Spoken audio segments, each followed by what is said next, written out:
Bismillahirrahmanirrahim. Assalamualaikum warahmatullahi wabarakatuh. Salam hangat untuk ayah bunda hebat dan seluruh peserta didik SMP IT Buah Hati Boarding School Cilacap.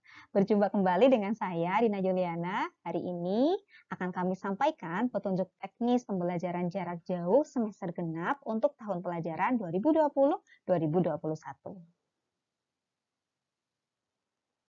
Seperti yang telah dijelaskan pada kegiatan Parents Orientation Program, SMPT Buah Hati memperlakukan pembelajaran jarak jauh di semester genap.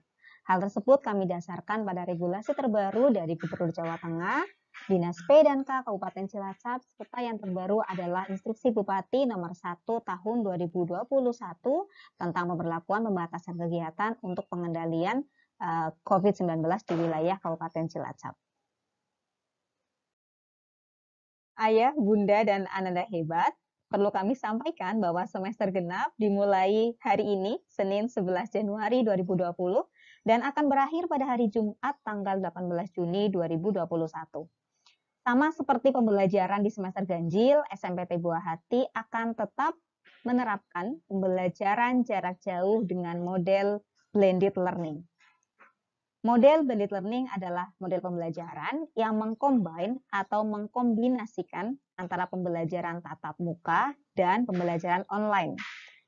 Pembelajaran blended learning yang digunakan di SMPT Buah Hati adalah model web course karena tentunya kami menyesuaikan kondisi pandemi COVID-19 di mana siswa dan guru tidak bisa bertemu.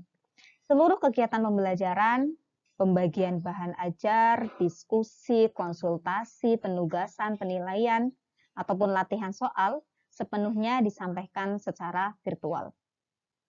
Adapun tahapan blended learning di SMPT Buah Hati, sama seperti yang ada tampak di layar, ayah bunda bisa menyimak, ada sebagai berikut ya. Pertama adalah tahap penyampaian materi. Materi pelajaran akan kami bagikan dalam bentuk video, audiobook, atau rangkuman, baik itu melalui YouTube channel ataupun melalui aplikasi WhatsApp. Selain itu, kami juga akan membagikan modul pembelajaran dalam dua versi, yaitu versi soft file dan versi printout atau hard file. Materi akan kami berikan sehari sebelum pembelajaran, yaitu hari Ahad sampai Kamis pukul 12 sampai 13 WIB.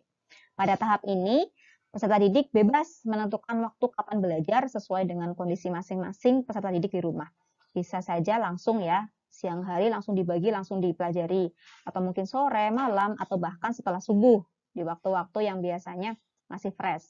Nah, yang terpenting adalah materi tersebut sudah Ananda pelajari sebelum kegiatan pembelajaran Al-Quran, yaitu pukul 7.00 WIB. Nah, tahapan berikutnya dalam model blended learning adalah tatap muka.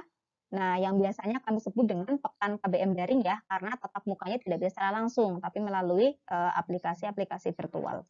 Pada tahapan ini, peserta didik dan guru akan bertatap muka melalui aplikasi WhatsApp group, menggunakan grup WhatsApp kelas ya, atau bisa juga menggunakan Zoom meeting, bisa juga menggunakan Google Classroom untuk berdiskusi tentang materi yang telah disampaikan di tahap pertama atau satu hari sebelumnya. Nah, peserta didik dapat menanyakan materi yang sudah dipelajari, bisa menanyakan kembali jika bingung. Nah, guru juga nanti akan memberikan kuis-kuis singkat untuk mengukur apakah peserta didik itu benar-benar sudah paham tentang materi tersebut. Juga bisa juga diisi dengan kegiatan demonstrasi, kegiatan praktek, atau pemecahan masalah. Nah, perlu kami sampaikan, evaluasi di semester ganjil adalah peserta didik belum mempelajari materi yang diberikan, sehingga tidak bisa berpartisipasi aktif dalam pembelajaran. Nah, untuk tahapan KBM daring akan dilaksanakan setiap pekan KBM daring sesuai dengan jadwal dari hari Senin sampai Jumat pukul 9 sampai pukul 11.45 WIB, di mana setiap harinya ada 2 mapel berbeda yang akan diajarkan. Kelebihan dari PJJ dengan model blended learning ini adalah peserta didik dapat membuka kembali materi yang sudah diberikan, baik itu di YouTube maupun di Google Classroom yang sudah diberikan. Jadi ketika ternyata sudah lewat materinya tapi ingin mereview kembali, ingin mengulang kembali, teman-teman atau peserta didik bisa membuka kembali dan bisa mempelajarinya kapan saja. Lalu tahapan terakhir dari blended learning adalah praktek melalui kegiatan yang biasanya kita sebut sebagai pekan penugasan. Pada masa ini, peserta didik akan menyelesaikan proyek yang berhubungan dengan materi yang sudah dipelajari sebelumnya. Dengan kegiatan yang mengandung problem solving, materi yang sudah dipelajari akan lebih melekat dalam ingatan peserta didik.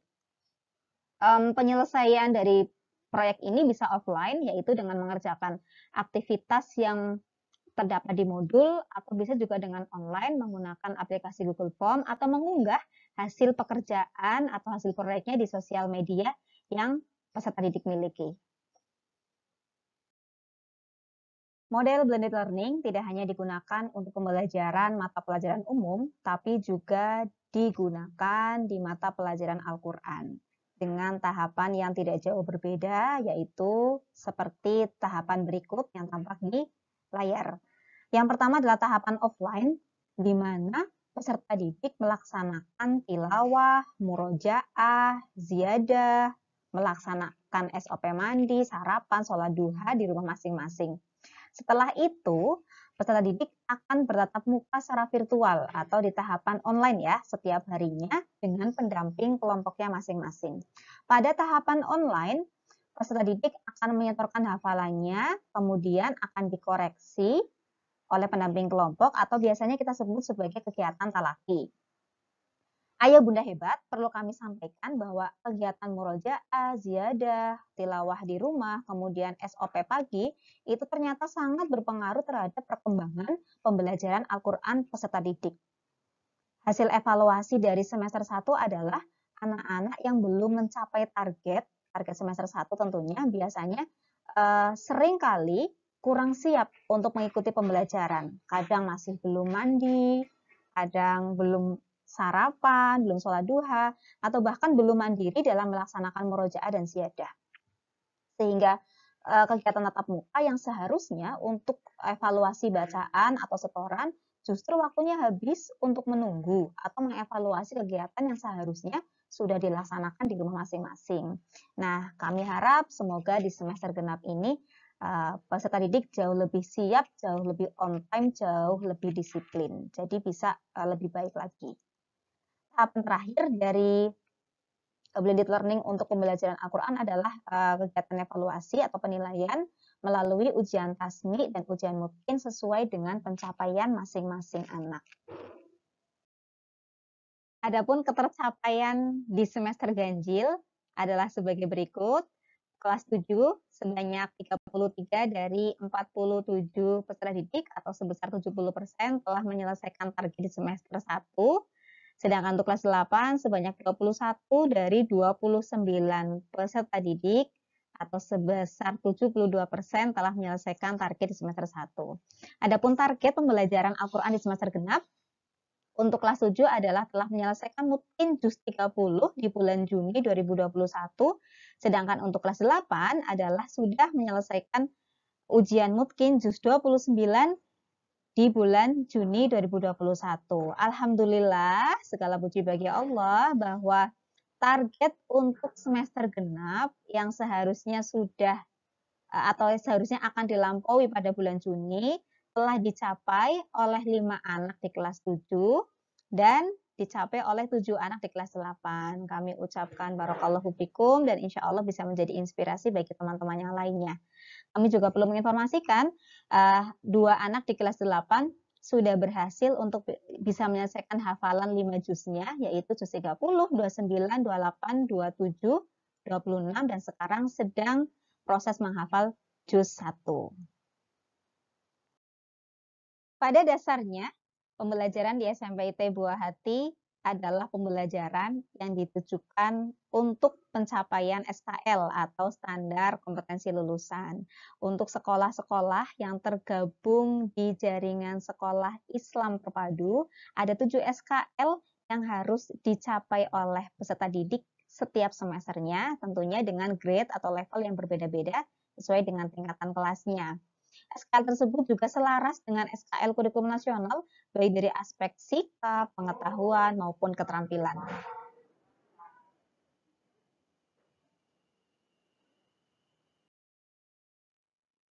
SKL tersebut akan dicapai melalui beberapa program seperti berikut, yaitu pembelajaran dan penilaian menggunakan model blended learning, melalui kegiatan KBM daring, pekan penugasan, PTS 2, dan penilaian akhir tahun untuk kenaikan kelas serta penilaian Al-Quran. Bapak Ibu, di semester genap ini akan ada sekitar 7 kali KBM daring dan 4 kali pekan penugasan. Lalu ada ekstrakurikuler pramuka, SIT, dan Bina Pribadi Islam yang akan dilaksanakan setiap hari Jumat dan akan dilaksanakan secara terpisah antara peserta didik putra dan putri. Untuk peserta didik akhwat atau putri akan dilaksanakan pada hari Jumat pukul 11 sampai pukul 12.30, sedangkan untuk peserta didik putra akan dilaksanakan pada pukul 15.30 sampai 17.00 waktu Indonesia Barat. Kemudian aplikasi yang kami gunakan adalah menggunakan Zoom Meeting. Lalu selama semester 2 ini, kegiatan pembiasaan asrama juga akan dilaksanakan secara berkala melalui aplikasi Zoom. Kegiatan ini meliputi zikir al-maksurat, tadarus Al-Quran, dan kegiatan yang lainnya. Kemudian untuk menumbuhkan jiwa kepemimpinan, peserta didik akan difasilitasi dengan kegiatan organisasi siswa intrasekolah atau OSIS, serta rangkaian kegiatan Ramadan dari mulai pesantren Ramadan hingga pembagian sembako dan zakat fitrah. Kami sangat berharap Ananda sekalian dapat terlibat aktif dalam kegiatan-kegiatan tersebut. Kemudian untuk membersamai Ananda dalam kegiatan pembelajaran jarak jauh dari rumah tentu memerlukan trik dan tips khusus begitu. Karenanya kami juga menyiapkan program parenting class sebagai sarana diskusi tentang perkembangan psikologi remaja dan bagaimana cara mengatasinya. Kegiatan ini ditujukan untuk ayah bunda hebat semuanya dan akan dilaksanakan secara rutin setiap bulannya. Lalu untuk peserta didik kelas 8 bulan April 2021, insya Allah Ananda akan mengikuti kegiatan asesmen nasional. Nanti akan kami jelaskan lebih lanjut di slide berikutnya. Perlu kami sampaikan Ayah Bunda bahwa jadwal pelaksanaan program akan kami informasikan lebih lanjut melalui file kalender akademik yang akan kami bagikan melalui dokumen yang terpisah. Ayah Bunda hebat, salah satu kebijakan Merdeka Belajar dari Kementerian Pendidikan dan Kebudayaan Republik Indonesia adalah mengganti ujian nasional dengan asesmen nasional. Asesmen nasional untuk jenjang SMP atau sederajat akan dilaksanakan selama 2 hari, sekitar tanggal 21 sampai 23 April 2020. Tentunya kita menunggu informasi berikutnya ya, informasi terupdate. Asesmen nasional ini akan diikuti oleh peserta didik kelas 8 dengan sistem daring atau CBT ya, Computer Based Test. Nah, asesmen nasional mengukur 3 instrumen yaitu AKM, kemudian survei karakter, dan survei lingkungan belajar. Adapun AKM terdiri dari 2 kemampuan yang akan diukur yaitu kemampuan literasi dan numerasi sebagai hasil belajar kognitif. Kemudian survei karakter itu untuk mengukur capaian sikap sebagai hasil belajar yang non-kognitif. Sedangkan survei lingkungan belajar itu untuk mengukur kualitas pembelajaran serta iklim sekolah. Dan tidak hanya diikuti oleh peserta didik kelas 8, tapi juga Bapak Ibu guru serta kepala sekolah juga akan mengikuti kegiatan asesmen nasional ini. Berbeda dengan ujian nasional, asesmen nasional tidak akan digunakan sebagai syarat kelulusan.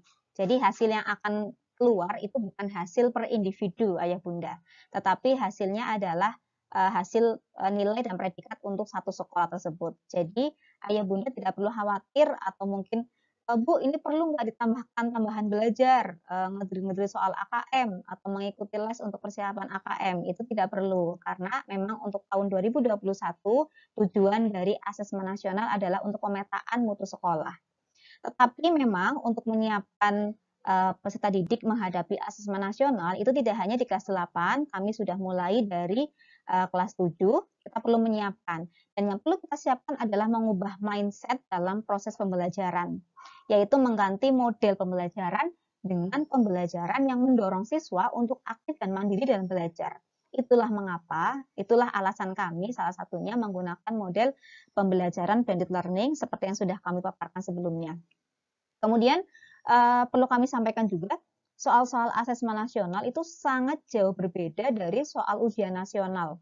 Jadi bukan soal-soal yang bisa di-drill. Oleh karena itu, dari semester ganjil kemarin, semester 1, kami sudah membiasakan peserta didik untuk bisa mengerjakan soal analisis, soal yang menuntut berpikir kritis, kemudian soal-soal problem solving, baik itu pada penilaian PTS maupun PAS. Tapi perlu kami sampaikan bahwa soal-soal yang PTS dan PAS kemarin sebenarnya masih tergolong sangat sederhana ya, jika dibandingkan dengan soal asesmen nasional. Oleh karena itu ya Bunda, kami mendorong peserta didik, kami menghimbau untuk difasilitasi atau memiliki begitu buku bacaan supaya Ananda terbiasa membaca sebagai salah satu cara untuk meningkatkan daya literasi Ananda di rumah. Oke, baik Ayah Bunda, cukup sekian dari kami. Pandemi COVID ini memang sukses ya membatasi gerak diri, seringkali membuat kecewa hati, juga memberi harapan yang serba tidak pasti. Tapi percayalah, hanya dengan saling menopang dan memahami, kita bisa segera beradaptasi untuk tumbuh jauh lebih kuat, jauh lebih hebat. Stay safe and happy.